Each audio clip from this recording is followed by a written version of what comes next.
Johnny did nothing illegal, right? But Korean extras, they are so hard on like China, we need political asylum. Yep. Get me out of here, please. Take me and Hank to Beijing to Shenzhen. Hey, what? You want a kiss? Kiss my cheek. You can kiss my cheek. Really? You can kiss my cheek. Hank is privy to all the shit that has happened to me in this country, and he even thinks it's ridiculous. it's ridiculous, absolutely ridiculous. I mean, the law itself is also ridiculous. Hey, handily invented individual liberty. My honor compass is the U.S. Constitution. I've always been anti-Japan and pro-China. Long live China, f Korea, f Japan. He talks about China every single day. China, we need political asylum. Yep. Get me out of here, please. Take me and Hank to Beijing to Shenzhen. I'm bigger on the Chinese internet than I'm. Shenzhen's pretty good, yo. Don't say f Beijing if we're trying to go there. Well, but you don't want to live in Beijing, trust me. Okay, then I want to live somewhere else. Hey, what? You want a kiss? Kiss my cheek. You can kiss my cheek. Really? You can kiss my cheek. Thank you. All right, kiss my hand. Oh, bro, that's like some slavery shit. Come on, bro. I love Hank. This is my brother right here. Hell yeah. What? I'm only gonna put my hands on you in a very sexual manner. This is crazy. Everybody keeps saying, they keep spreading that me and Hank are gay lovers. Can you dispel the rumor for them, Hank? Or don't say it. We are not gay lovers because he's not a femboy. Among males, I only like femboys. I think femboys are prettier than women. I just love femboys because they have smooth skin. They have that shape that females cannot offer. Hank. I gave a full to a femboy until completion. And too. And he tells me this story so many times, and I'm like, I don't need to hear this information. Hey, look, this is me and my slave. I don't want to have. I'm the master. See, that's f***ed up. I'm the slave master. You are the slave. That's f***ed up. Hey, here. What, you want to take a photo of me? What are you doing here? I'm the slave master. You are the slave.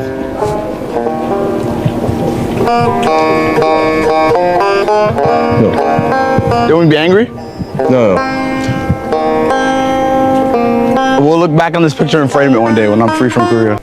I'm still a student. I'm not a rich man, right? But I have sacrificed my finances. You know, like I've actually, like Johnny ran out of money because they refused Johnny to work. So I've been actually providing for him. He's been helping me a lot. He's been helping me with not only like legal fees and stuff like this. You know what I mean? Yeah. He's helped me pay for a lawyer and stuff like that, and he's a great friend. Like honestly, I respect him for that. And when I get out of here, a lot of it I do owe to Hank. He's a real man. Yeah. So, and not to mention that I sacrificed my time and space here. You know? Yeah. This is where I've been living, Alex, for fucking 4 months almost. This is where I've been staying, bro.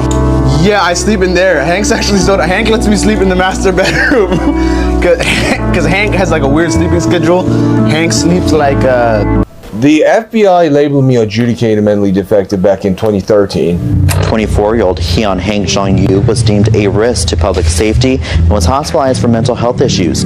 I was talking about guns in college hall, so I lied on the form, ATF form 44-473. Then I checked that I was a United States citizen when I was a permanent resident. A Tonner man has been sentenced to federal prison for firearms violations. Hank is too real for America. Would you say that? You're too real? I think you're too real for America. For current America, yes. For current world, yes. If I become president, I'm gonna let you come back to America. Breaking news that will shock you to your core. Something massive just dropped that changes everything we thought we knew about Johnny Somali and Hank Yu. The long-rumored documentary is finally out, and what it reveals is far more disturbing than anyone could have imagined. This isn't just another drama video. What you're about to see exposes a twisted relationship built on manipulation, desperation, and exploitation. For months, Hank painted himself as Johnny's loyal friend who sacrificed everything. But this documentary reveals the horrifying truth. Hank wasn't helping Johnny out of friendship. He was using him, exploiting his vulnerability, his situation, And yes, even his body. And Johnny admits it himself on camera. I've analyzed every minute of this documentary, and what I discovered will make you question everything you thought you knew about loyalty, friendship, and how far people will go for clout.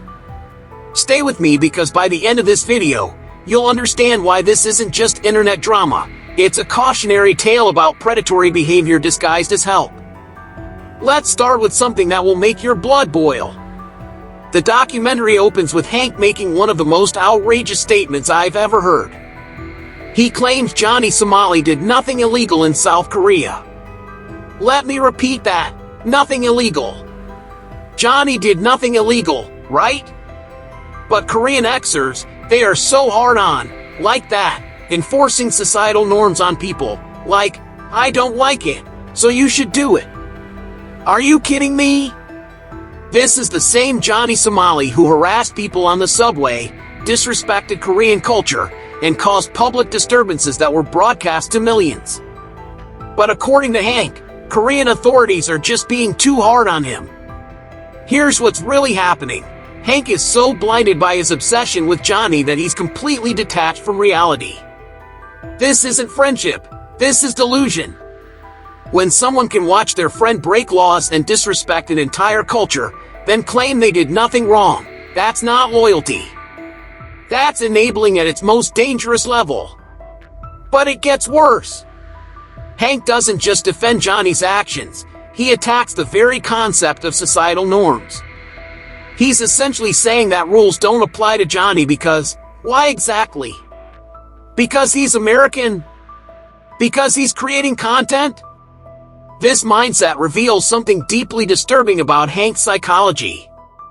Think about this for a moment. If your friend was arrested in a foreign country for legitimate reasons, would you claim they did nothing wrong? Or would you acknowledge their mistakes while still supporting them? A real friend holds you accountable. A real friend helps you grow from your mistakes. But Hank? He's creating an alternate reality where Johnny is the victim and everyone else is wrong. This defense mechanism tells us everything we need to know about Hank's true motivations. He's not protecting Johnny out of friendship, he's protecting his investment. Because if Johnny is guilty, then Hank's entire narrative falls apart. His sacrifices become meaningless. His reputation becomes tied to a criminal. But here's the most chilling part. Hank is so deep in this delusion that he genuinely believes what he's saying. This isn't calculated manipulation, it's psychological dependency. Hank needs Johnny to be innocent because his entire identity has become wrapped up in being Johnny's savior. The Korean authorities aren't being unreasonable. They're enforcing laws that exist to protect their citizens and preserve their culture. When Hank calls this ridiculous, he's not just defending Johnny, he's attacking the sovereignty of an entire nation. This opening statement sets the tone for everything that follows. It shows us that Hank isn't operating in reality.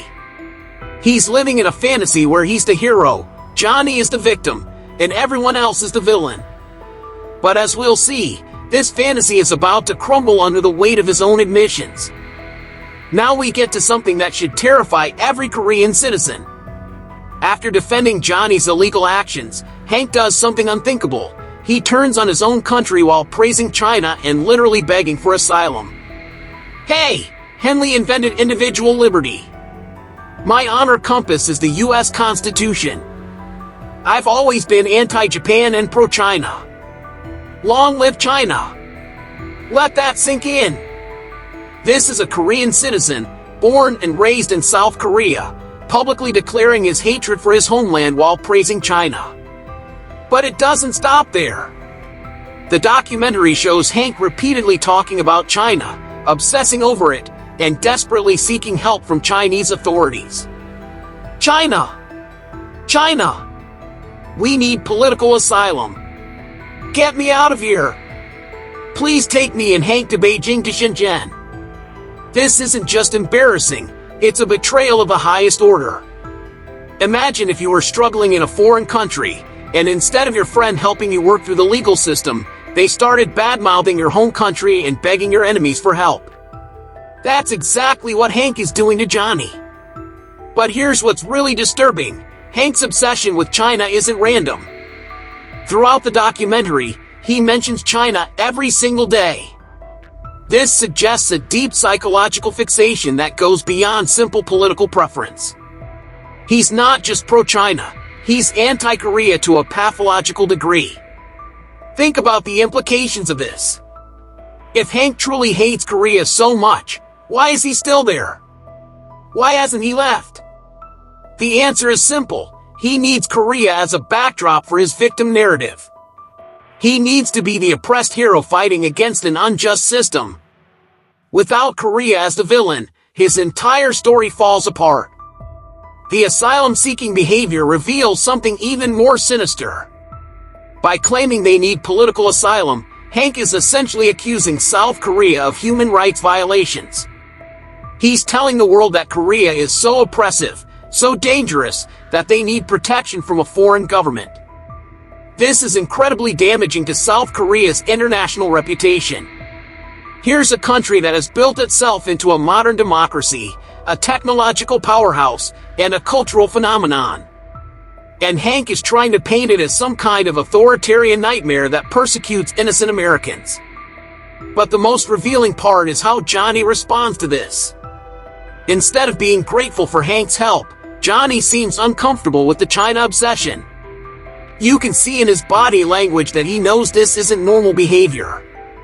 Even Johnny Somali, who isn't exactly known for his good judgment, recognizes that something is wrong with Hank's fixation. The truth is, Hank's China obsession isn't about helping Johnny, it's about Hank's own psychological needs. He needs to feel important, to feel like he's part of something bigger than himself. By positioning himself as a bridge between Johnny and China, he creates a narrative where he's indispensable. This behavior pattern will become crucial as we examine the rest of their relationship. Because when someone is willing to betray their own country for attention and relevance, what won't they do to the person they claim to be helping? Here's where things get absolutely disturbing, and I want you to pay close attention because this reveals the true nature of their relationship. For the first time, we see actual footage of Hank and Johnny kissing, and Johnny's reaction tells us everything we need to know about what's really happening. Hey, do you want a kiss? Kiss my cheek. You can kiss my cheek. Really? You can kiss my cheek. Watch Johnny's face during this exchange. This isn't affection, this is compliance. Johnny looks uncomfortable, almost resigned.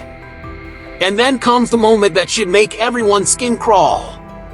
Kiss my hand, my bro. That's like some slavery shit. I love Hank. This is my brother right here. Did you catch that? Johnny literally compares the situation to slavery. He's not joking around, he's expressing genuine discomfort with what's happening. But he immediately follows it up with I love Hank and this is my brother, which sounds like damage control, like he's trying to convince himself as much as the audience. This is textbook manipulation. Hank has created a situation where Johnny feels obligated to participate in physical intimacy because he's dependent on Hank for shelter, legal help, and financial support. Johnny can't say no because he has nowhere else to go. But it gets infinitely worse when Hank starts talking about his experiences with other vulnerable young men. Among males, I only like fanboys. I think fanboys are prettier than women. I just love fanboys because they have smooth skin. They have that shape that females cannot offer. This is predatory behavior, plain and simple. Hank is describing a pattern of targeting young, vulnerable men who look up to him. He's not talking about consensual adult relationships, he's talking about exploiting power dynamics with people who admire him. Then he drops this bombshell. I gave a full, sexual act to a fanboy until completion, and he tells me the story so many times, and I'm like, I don't need to hear this information. Even Johnny is uncomfortable hearing about Hank's sexual exploits with his fans. But here's the terrifying question. If this is how Hank treats random fanboys, what is he doing to Johnny, who is completely dependent on him? The power dynamic here is crystal clear. Johnny is trapped in a foreign country, facing serious legal charges, with no money and no other support system. Hank has positioned himself as Johnny's only lifeline, and he's using that position to extract physical compliance. This isn't friendship, it's exploitation. Hank has created a situation where Johnny feels he has no choice but to participate in whatever Hank wants because the alternative is being abandoned in a foreign country to face prison time alone. The most chilling part is how normalized this has become. Johnny has been conditioned to accept this treatment as the price of Hank's help. He's learned to smile, to play along, to call it friendship even when he's comparing it to slavery. This is what predatory behavior looks like when it's disguised as help. And the fact that it's all being documented and broadcast makes it even more disturbing. Just when you think this situation can't get more twisted, Johnny drops a confession that reveals he's been manipulating everyone, including Hank, from the very beginning. And his admission is so casual, so matter-of-fact, that it's genuinely chilling. Well, I'll say it for the record. I'm not gay. I am not gay with Hank. But if it would help me get off charges, I'll do it. Let me break down what Johnny just admitted.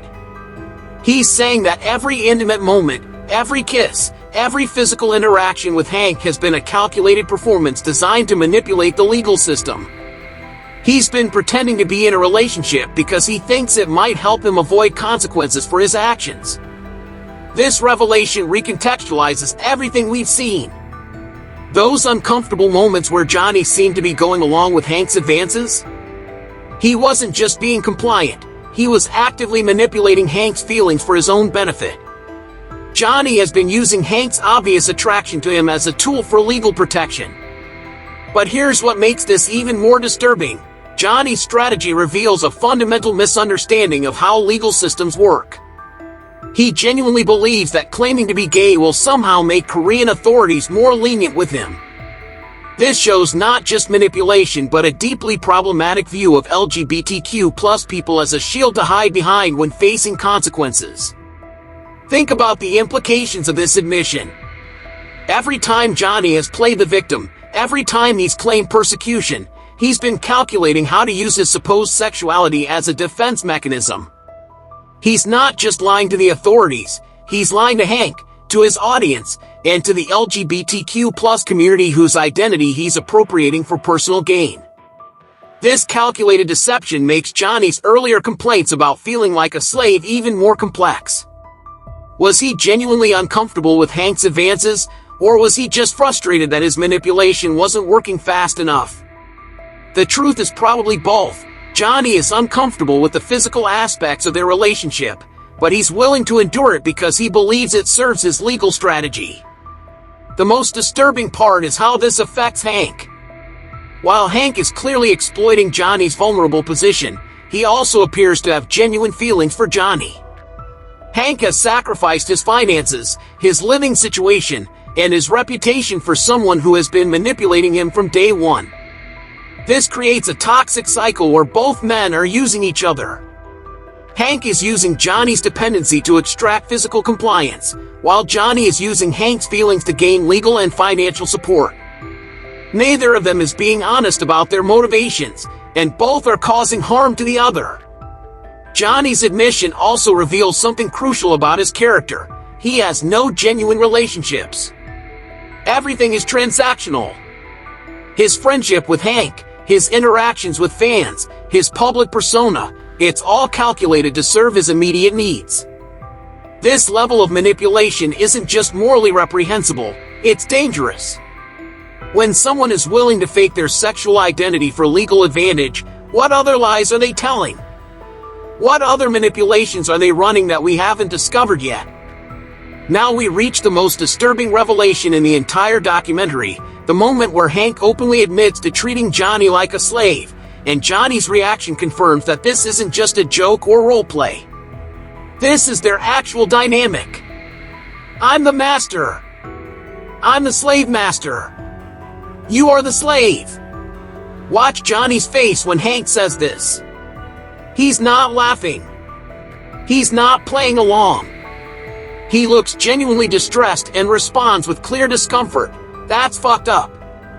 But then, in a moment that should break your heart, he immediately tries to normalize it by suggesting they'll look back on this picture and frame it one day when I'm free from Korea. This is what psychological abuse looks like. Hank has created a situation where he openly refers to himself as Johnny's master and Johnny as his slave, and Johnny has been conditioned to accept this as normal. Even when Johnny expresses discomfort, he immediately backpedals and tries to reframe the abuse as something positive they'll remember fondly. The power dynamic here is absolutely clear. Hank controls Johnny's housing, his finances, his legal representation, and his only social support in Korea. He's used this control to create a relationship where he can openly dehumanize Johnny, and Johnny feels he has no choice but to accept it. But here's what makes this even more sinister. Hank isn't just abusing Johnny, he's documenting it. He's creating permanent evidence of his dominance over another human being. This suggests that the abuse isn't just about control, it's about humiliation and the psychological satisfaction Hank gets from degrading someone who was once more famous and successful than him. Think about the psychology behind this behavior. Hank has taken someone who was once an independent content creator with his own following and reduced him to a dependent who accepts being called a slave. This isn't just about helping someone in legal trouble, this is about breaking down another person's dignity and self-worth. The most heartbreaking part is Johnny's coping mechanism.